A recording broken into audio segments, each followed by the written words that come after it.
साथ मिलकर आईएसआई रच रहा बड़ी साजिश। क्या बांग्लादेश के खिलाफ आईएसआई खतरनाक गेम प्लान तैयार कर रहा है?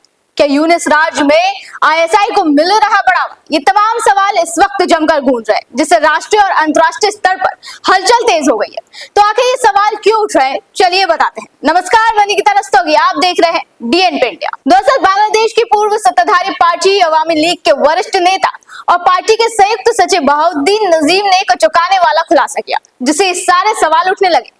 बांग्लादेश में मोहम्मद यूनुस की अंतरिम सरकार का पाकिस्तान की ओर रुझान स्पष्ट है। पाक और बांग्लादेश एक दौर में जानी दुश्मन हुआ करते थे, लेकिन अब दोनों के बीच की यारी तेजी से बढ़ती जा रही है। पाक की खुफिया एजेंसी आईएसआई बांग्लादेश में धीरे धीरे सक्रिय हो रही है। यहाँ पर इस्लामी कट्टरपंथियों की मौजूदगी भी बढ़ रही है। कुछ मीडिया रिपोर्ट्स में दावा किया गया है कि आईएसआई बांग्लादेश का लोकतांत्रिक ढांचा खत्म करने में लगी हुई है। अवामी लीग के वरिष्ठ नेता बहाउद्दीन नजीम ने यह चिंता जताई है कि बांग्लादेश में कट्टरपंथियों का प्रभाव बढ़ रहा है। नजीम ने द संडे गार्जियन को बताया, पाकिस्तान की खुफिया एजेंसी आईएसआई के समर्थित कट्टरपंथी और चरमपंथी समूह बांग्लादेश की लोकतांत्रिक व्यवस्था और धर्मनिरपेक्ष माहौल खत्म करने में लगे हुए हैं।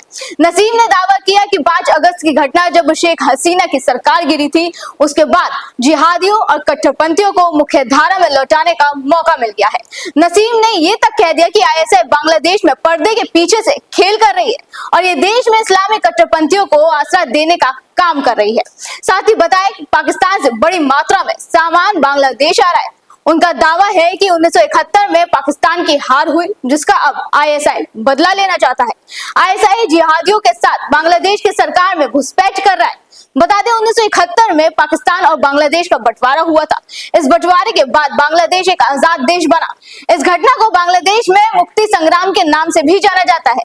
1971 में पाकिस्तान में आंतरिक संकट के कारण भारत और पाकिस्तान के बीच तीसरा युद्ध हुआ और पूर्वी पाकिस्तान अलग हो गया, जिससे बांग्लादेश नामक स्वतंत्र राज्य का निर्माण हुआ।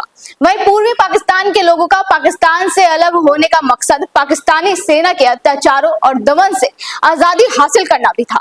इसके अलावा नसीम ने कहा कि आईएसआई अपने प्रॉक्सी कट्टरपंथी संगठनों और जमात-ए-इस्लामी का उपयोग देश के इतिहास को फिर से आकार देने और इसकी धर्मनिरपेक्ष नींव को मिटाने के लिए कर रहा है। साथ ही उन्होंने मोहम्मद यूनुस को भी लपेटे में लेते हुए कहा कि यूनुस के अधिकांश सलाहकार चरमपंथी समूह से जुड़े हुए हैं या कट्टरपंथी है। देखिए, इस सब के पीछे एक बड़ा कारण है।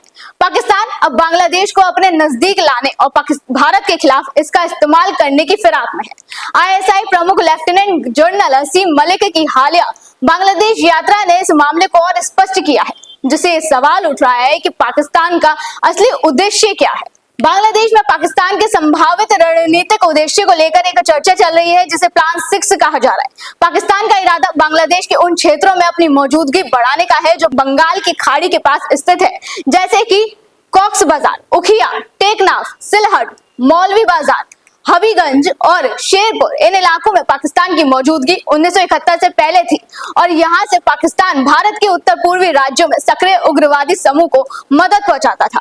अब पाकिस्तान एक बार फिर इन इलाकों में अपनी पैठ बनाने की कोशिश कर रहा है, ताकि भारत के लिए रणनीतिक रूप से परेशानी पैदा की जा सके। पाकिस्तान का सबसे बड़ा ध्यान बांग्लादेश के कट्टरपंथी संगठनों और सेना में मौजूद जमात-ए-इस्लामी समर्थक तत्वों पर है, जिनके साथ मिलकर वो भारत के खिलाफ अपनी साजिशों को अंजाम दे सकता है। पाकिस्तान जानता है कि इन संगठनों के समर्थन से वो बांग्लादेश में राजनीतिक अस्थिरता और धार्मिक तनाव पैदा कर सकता है, जो उसकी रणनीतिक लाभ के लिए फायदेमंद हो सकता है। वहीं इससे भारत और बांग्लादेश के बीच सीमा पर तनाव भी बढ़ सकता है।